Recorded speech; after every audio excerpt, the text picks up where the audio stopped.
Caroline, bonjour. Bonjour. Bienvenue dans la chambre des super-héros de l'Opelco Assurance. Alors, Caroline, aujourd'hui, la thématique est très intéressante.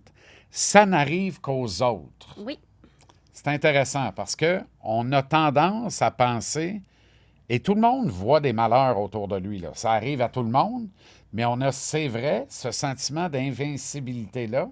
Peut-être sommes-nous, au fond, quelque part, notre propre super-héros aussi. mhm. Puis on dit, ça arrive juste aux autres, il n'y a pas de danger. Et pourtant.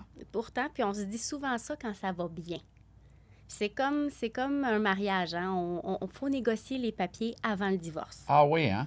Oui, c'est mieux. Ils Maudit. disent que c'est mieux. OK. Mais oui, les gens, quand ça va très bien, pensent qu'ils sont à l'abri de tout. Puis c'est notre nature humaine, mais c'est pas la bonne option à prendre. Dirais-tu que quand ça se passe bien et qu'on n'a pas de problème, c'est un peu comme avec la santé, dans le fond. On ne va pas chez le doc parce qu'on se sent bien. Mhm. Mais il faut quand même, Faire de la prévention. ben oui, Puis puis avoir pas des, baisser des la bonnes garde. habitudes de vie, exactement, puis pas baisser la garde. Parce que c'est souvent quand on n'est pas vigilant qui survient des petits accidents. Tu sais, on le sait souvent, on entend parler, exemple, quelqu'un qui conduit une moto, mais au début, il est super vigilant, regarde partout, tu sais. Puis C'est là, vrai. dès qu'on a moins peur, un peu plus de vitesse, tu sais, un petit peu plus téméraire, puis malheureusement, ben, c'est là que les accidents surviennent. Et il faut continuer donc d'être vigilant. Jamais baisser la garde, en Non, fait. C'est jamais. ça.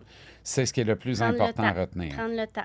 Puis en lien avec ça, j'ai une anecdote parce que j'aime pouvoir alimenter nos conversations Ouais. de petites anecdotes de vie. On a un client l'année passée à son renouvellement, bien évidemment, trouve la prime chère, plusieurs véhicules, plusieurs conducteurs, puis là, on regarde qu'est-ce qu'on peut faire, on regarde le marché. Bon, l'option qu'on lui fournit est la meilleure. Puis à un moment donné, bon, ben regarde, on va regarder les protections une à une, puis on enlève ce que je veux pas. Puis on a enlevé une protection importante sur un véhicule qui venait garantir la valeur de l'auto s'il y avait une perte totale. Donc, exemple, tu l'as payé 15 000 il y a 4 ans, bien, si tu as une perte totale, on te redonne encore ce montant-là. C'est une protection qui se vend là, de temps en temps sur les contrats. Puis, ils disent, oh non, enlève-moi ça. Mais regarde, c'est parce que c'est un conducteur occasionnel qui commence à conduire, les risques sont plus grands, puis il te reste juste un an de protection. Tu es sûr, là, pour sauver 400 qu'on enlève ça? Le client, oui, je suis sûr, regarde, il n'est jamais rien arrivé, il sait conduire, le Oh. discours. Et bien, qu'est-ce qui devait arriver arriva? Le jeune conducteur a une réclamation. Par chance, petite réclamation, rien de grave. Mais là, la personne a pris le temps de dire qu'est-ce qui serait arrivé si le véhicule avait été perte Perte totale? totale. Bien, tu aurais eu la valeur au jour du sinistre, peut-être 7 000 8 000 au lieu de 15. Fait qu'une protection à 400 aurait pu coûter 7 000 8 000 au final, là, Quand dans le même, règlement, hein? pour quelque chose qui avait droit encore une autre année. Donc, tu sais, c'est vraiment juste de réfléchir avant de lésigner sur les protections à l'impact futur s'il y avait une perte. Parce que on est là pour ça, un sinistre. Si on est assuré que tu as un sinistre, on ne t'assurera pas. Si c'est une certitude, hein, c'est une Effectivement. gestion de risque. Effectivement. Mais si un jour la perte survient, bien, c'est là que la protection entre en ligne de compte. C'est intéressant. Intéressant. Parions que cette même personne-là va s'assurer Parions, avec la valeur à va neuf prendre le temps du moins. jusqu'au bout de la possibilité. Wow, Effectivement. incroyable. OK. Alors, quel est l'objectif dans ça, là, quand vous entrez en relation avec un assuré potentiel?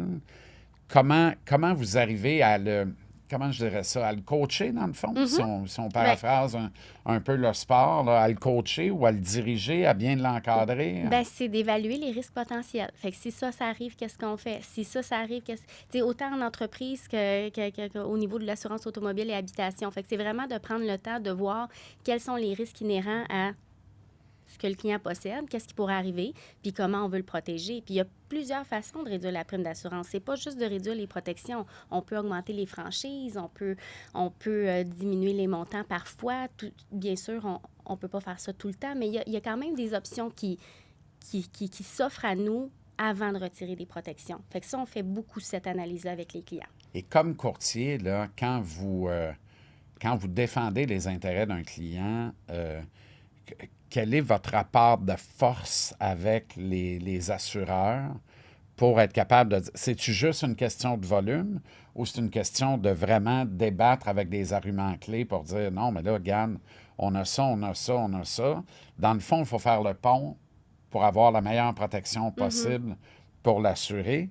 mais que ça ne lui coûte pas non plus les yeux de la tête. Non, c'est sûr. Mais notre argumentaire face aux assureurs, c'est sûr qu'il y a une question de volume dans le sens où on a des assureurs avec lesquels on transige beaucoup. Donc, on a une notoriété auprès d'eux. Puis quand on parle, bien, ils savent que ce qu'on leur dit est véridique. Puis quand on fait une négociation avec eux, on est bien entendu.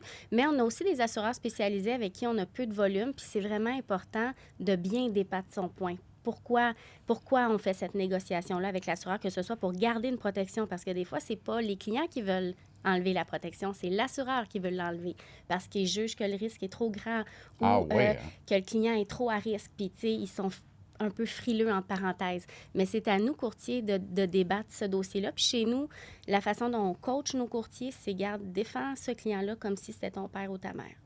Puis ça fait... normalement, si tu gardes ça en tête, avec la photo sur le bureau, ça va t'aider. Exact. Quitte à l'appeler papa. Oh, excusez-moi, j'ai eu un égarement. OK, alors, dirais-tu que chez le Pelco, vous faites des prix pour ne pas être mal pris? Assurément. Ça, c'est une phrase que notre président a toujours dit. Assurément des prix pour pas être mal pris. Puis c'est bien sûr toujours avant la perte. Parce que... une saison, ça se gagne en équipe dans le sport, mais la tranquillité d'esprit, ça se gagne en équipe aussi. Exactement, puis on est là pour ça. Fantastique. À la semaine prochaine, Carole. Merci, Jean-Charles. Merci.